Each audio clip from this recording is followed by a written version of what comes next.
After Neil's speech at SETP, I had lunch with him and presented my proposal for a conference to share the Apollo lunar landing research and training experiences with the LLRV and LLTV. I had already received commitments from ASU and the U of A to sponsor the conference. Neil thought it was a good idea, so this is the cover of the conference report.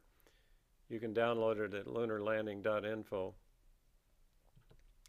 The conference was well attended and motivated.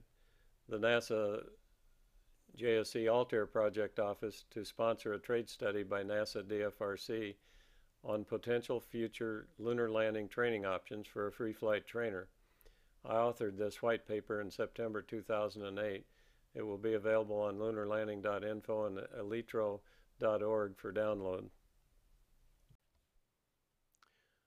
On December 9, 2008, NASA JSC Altair Project Office hosted a one-day conference for the Apollo team to share their experiences for training for lunar landings.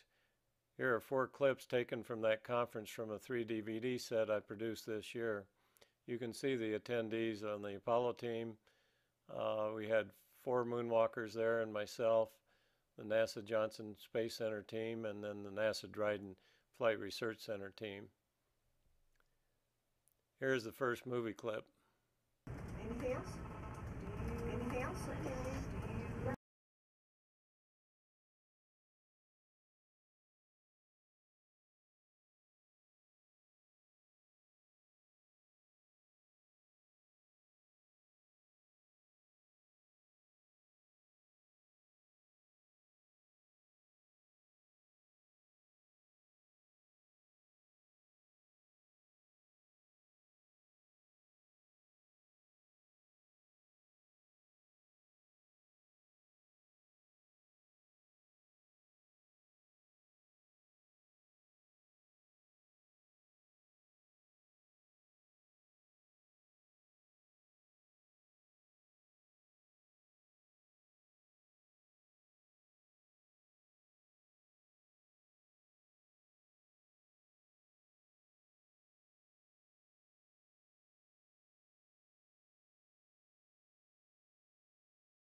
Myself and Dave Scott, the Apollo 15 commander, have comments at the end of each clip. Here they are. A second movie clip. Going in today is whether you need to fill the gap between a simulator and the real world. I hope you got the message that it's yes, which is shorter with John's feelings. John doesn't feel it, but that's his opinion. And John's sure flown a lot of space flights, including the STA and everything else. But would John have liked to fly on a shuttle without the STA? Would the shuttle simulator been enough for you guys to go and fly? Well, there's your answer. I think his bias on the LLTV, from what I understood, was a safety one. You know, he didn't accept the assertion that you could make it safer than the one that you guys flew. So given that assumption, he said, for what I get out of it, the risk for me, I wouldn't take that trade. I wouldn't recommend going. You think of the time frame this was happening. This, in the 60s, we were dropping airplanes left and right. And new aircraft designs, pushing the edge of the envelope on stuff. They didn't have all that. Well, in the time that we had our 3 crashes, they had several fatalities in the T-38s and lost some helicopters. Well, I mean, you two are the guys that might someday get the call to actually go. Sit across the table. What are your thoughts? You're right.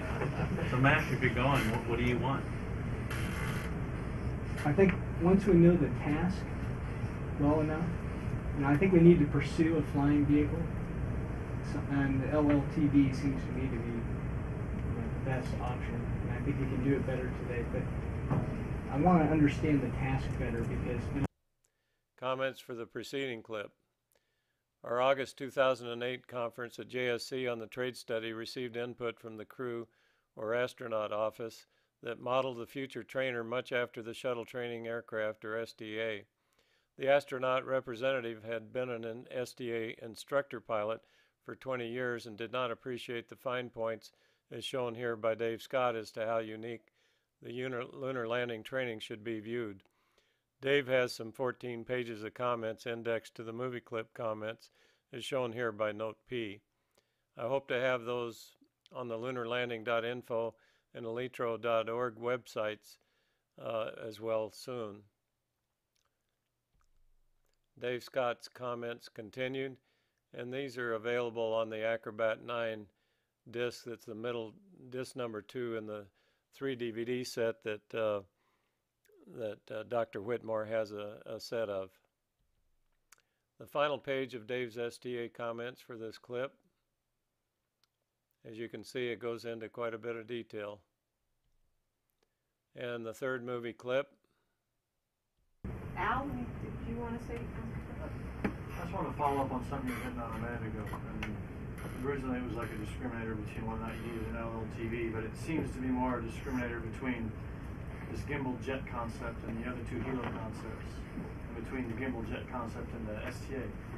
It's this idea of the reset button and the fact that this gimbal-jet concept, like the LLTV, doesn't have it, but all the other ones appear to have it. How important is that really? Well, I use the reset button as just an example. You're in a simulator, and you screw up, and we screwed up and blew up and landed hard and screwed up malfunctions and one thing or another, and that's what simulators for. And you do it again, and you just stop. Let's go out, have a cup of coffee, and talk to the instructor. Where did I screw up? How could I have done it better? What did I miss? What did we miss? We're a team in there. And so then when I talk about the reset button, that's what I refer to. But I'll go back to something. What is it? Scorch. What you said earlier. You go out in the STA. You're planning to shoot 10 landings, right? You said a minute ago, which one's the most important that you prepare for, that you're most focused on? It's the first one. That's your first shot. And that's what I'm trying to say. You don't have a reset button in an LLTV. You don't have a reset button in a lunar lander. That's the first landing, and it's got to be the one you focus on. And the fact that you don't have a guy who can, a safety pilot to save your butt, the fact that you can't say, stop the world, I want to talk about this thing I just messed up on. You don't have that. You've got 3 minutes remaining. This conference is showing no activity. If you would like to continue the conference, please press. And, I mean, it's a philosophical thing, but you brought it home to me when you said, I'm going up to make 10 landings in the STA, but man, this is the one that's going to come. The first one. That's the one you got to make happen. And the LLTV puts you in that psychological environment. I'm up here. I got to make this landing. Ain't anybody else going to make it for me? Would that be a discriminator? And that's where you are when you're on the moon. Would that then be a discriminator against the sky crane and then the other helicopter and then also the STA then? Because they do have the safety pilot. I'm not against it. All I'm saying, if you want to throw a safety pilot into the system, throw him or her in. I'd be careful. I use the word him generically. If you want to put a safety pilot in the system, put it in.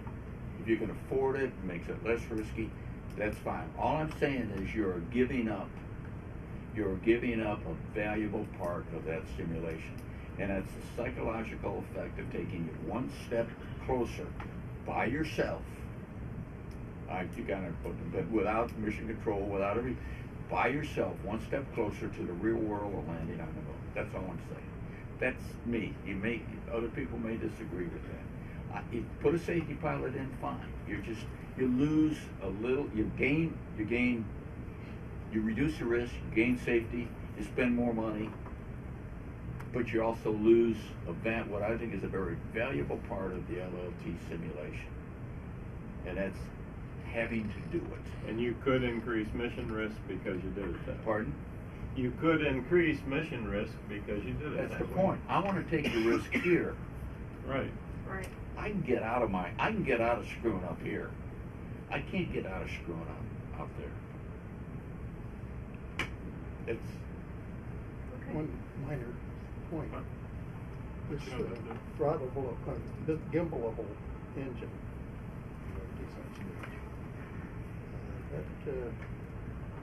That might have an effect on vehicle motions in such a way that you want to somehow incorporate that in the simulation. I don't know if it will or not, but you need to know whether it will or not. So you might go on the track of finding out to what extent it might affect the simulation and how, so it could be implemented if it was important to do so. Yeah. in all simulations, we can freeze time. You can't freeze time in the real world. And the LLT puts you in, quote, that real world. Is that valuable? I think it is. You all may have your own opinion on it. There appears to be a discriminator between these three concepts. That's why I wanted to